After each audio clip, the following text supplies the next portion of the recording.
Xitoy virus sababli dunyo miqyosida ehtiyoj oshgan qo'rg'uvchi yuz maskasining ta'minlash zanjirida oldingi qatordagi davlatlardan biri bo'lgan Xitoyda hukumatning qo'llashidagi shirkatlarning maska ishlab chiqarishida Uyg'urlarni majburiy emgak kuchi o'rnida ishlatganligi o'tirg'a qo'yildi.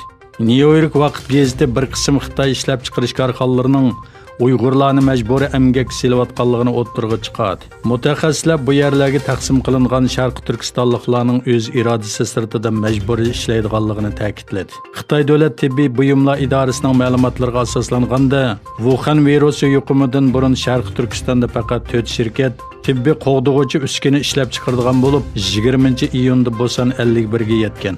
Davlat matbuot xabarlari va hukumatning sonliq ma'lumotlari ustida tekshirish elib borgan New York vaqt gazeti bu shirkatlardan oz deganda 17sining emgak kuchi yetkash turiga qatnashganligi aniqlangan. Şirketlerning bir qismi ishki bozorga mahsulot ta'minlaydigan bo'lib, boshqa shirkatlar Uyg'urlarni ishiltib turib, dunyoning har qaysi joylariga eksport qilgan. Bulardan New York vaqt gazeti iz qo'llab tekshirgan Xubey o'lkasidagi bir tibbiy shirkatga 100 Uyg'ur emgakchi taqsimlangan bo'lib, bu shirkatning Amerikaning Georgiya shtatidagi bir tibbiy shirkatga maska eksport qilganligi o'tirg'a chiqqan.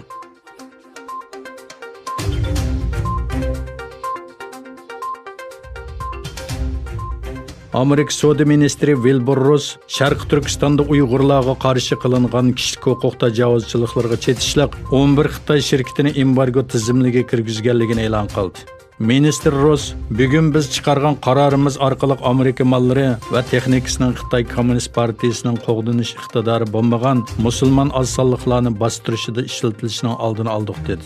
Amerika Savdo ministri Ross bu haqda e'lon qilgan yozma bayonotida Uyg'urlarga qartilgan bostirish, keng ko'lamli tutqun qilish, majburiy emgak silish, biologiyalik uchurlarni to'plash qatorliqlarda qo'li bor bo'lgan Xitoy shirkatlarini aniqlab chiqqanligini bildirdi.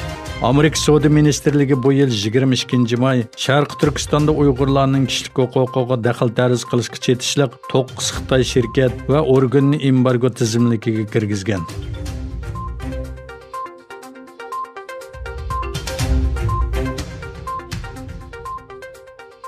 Angliya Tashqi ishlar ministri Dominic Raab Xitoyning Hong Kong alayda ma'mur rayonida chiqargan davlat bexatarlik qonuni sababidan Hong Kong bilan o'tkazib berish kelishimini muddatsiz to'xtatadiganligini e'lon qildi.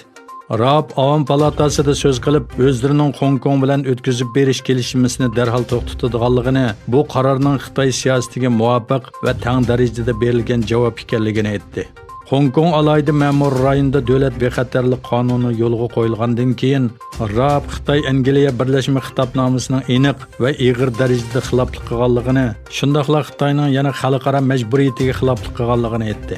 Raab yana Hong Kongda yuz bergan ishlar va Uyg'urlarga qartilgan besim siyosatidan qattiq andish qilganligini aytdi.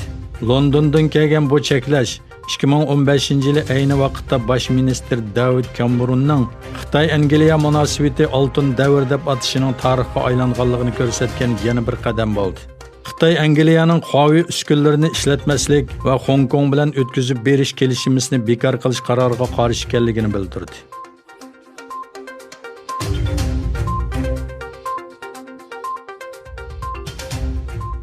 Qozog'iston va O'rta Osiyodagi boshqa davlatlarda Xitoy virusi bilan yuqumlanuvchilarning soni davomli oshayotgan bo'lsa-mu, ammo ommaning yetarli tibbiy va davolash yordamiga erishilmaydiganligi o'tirg'a chiqdi.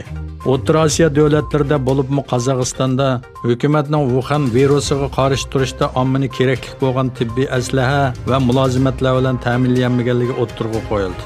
İctimai taratqularda tarqalgan uchurlarga qaraganda, bu davlatlardagi boylar va savdogarlar tibbiy yordam, davolash va boshqa masalalarda xalqni qo'llab kelgan.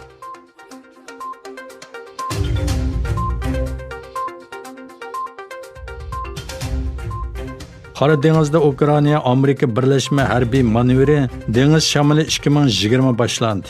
Ukraina davlat mudofaa ministrligi e'lon qilgan yozma bayonotda manevrga Amerikadan boshqa Turkiya, Fransiya, Norvegiya, Ruminiya, Bulgariya, Gruziya va Ispaniyadan kelgan 2000 ga yaqin askarlarning qatnashganligi bayon qilindi. Manevrga 20 dan ortiq urush paraxodi, aeroplan va tikuchar aeroplanlarning qatnashganligi Xitoy virusi yuqumi sababli manevrning faqat dengiz va havo qismlarida elib berilganligi ta'kidlandi. Bayonotda dengiz shamolining maqsadi Qora dengiz rayonining muqimligi va bexatarligi kafolat qilish deyilgan bo'lib, manevrning 7 kun davomlashadiganligi bildirilgan.